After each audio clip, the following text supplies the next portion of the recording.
નમસ્કાર વિદ્યાર્થી મિત્રો, આજે આપણે વાત કરીશું ધોરણ 4 સામાજિક વિજ્ઞાન વિષયના નવા પાઠ્યપુસ્તકના પાઠ નંબર 1 ચાલો ઇતિહાસ જાણીએના સ્વાધ્યાય સોલ્યુશન।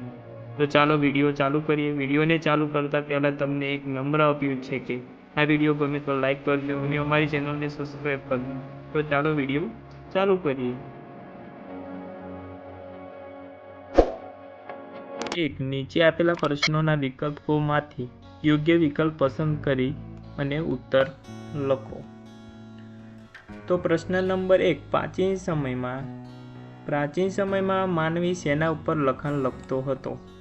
તો પ્રાચીન સમયની વાત કરીએ તો કાપડની શોધ થઈ નથી, કાગળની પણ શોધ નથી થઈ, ચામડું પણ શોધાયું નહોતું। તો સાચો આન્સર આવશે કે ભુર્જ વૃક્ષની આંતરછાલ।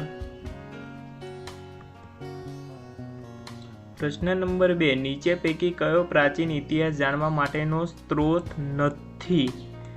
તો અભિલેખો દ્વારા આપણે ઇતિહાસ જાણી શકીએ, તામ્રપત્રો દ્વારા પણ ઇતિહાસ જાણી શકીએ અને ભોજપત્રો પણ દ્વારા ઇતિહાસ જાણી શકીએ છીએ। તો આનો જવાબ આવશે ડી, વાહનો।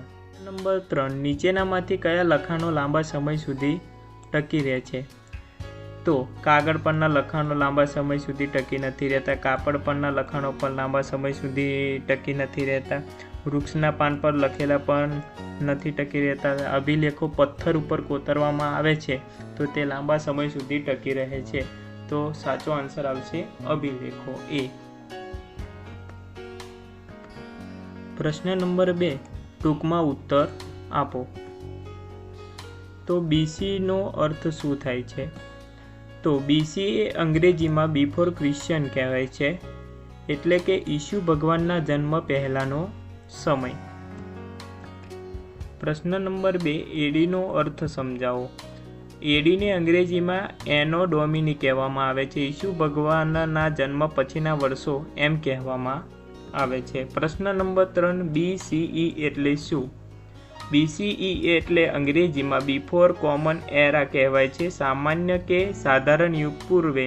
ઘણીવાર સાલગીરીને BCને બદલે BCE પણ તરીકે લખવામાં આવે છે। પ્રશ્ન નંબર 4, ભારતમાં સૌથી જૂના સિક્કા કયા છે?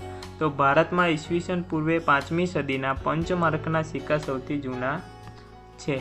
ઇતિહાસ જાણવાના સ્ત્રોત કયા કયા છે?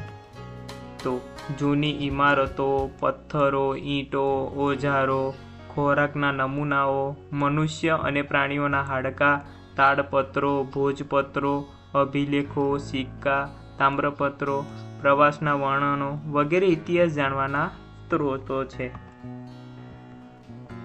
પ્રશ્ન નંબર 3, કે અ વિભાગની વિગતો અને બી વિભાગની વિગતો સાથે યોગ્ય રીતે જોડી અને ઉત્તર બ વિભાગની વિગતો સાથે યોગ્ય રીતે જોડવાની છે અને સાચો જવાબ આપવાનો છે। તો અભિલેખો પથ્થર કે ધાતુ પર કોતરેલું લખાણ છે, તો આન્સર આવશે ઈ।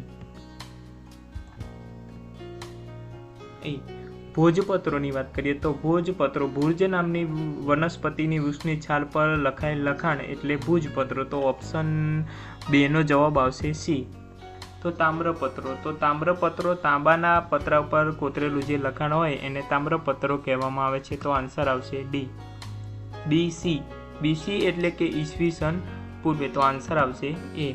એડી એટલે ઈસવીસન, એટલે જવાબ આવશે બી। થેન્ક યુ વિદ્યાર્થી મિત્રો, જો તમને આ વિડીયો પસંદ આવે તો લાઈક કરી દેજો અને અમારી ચેનલને સબસ્ક્રાઈબ કરી દેજો। જય હિન્દ।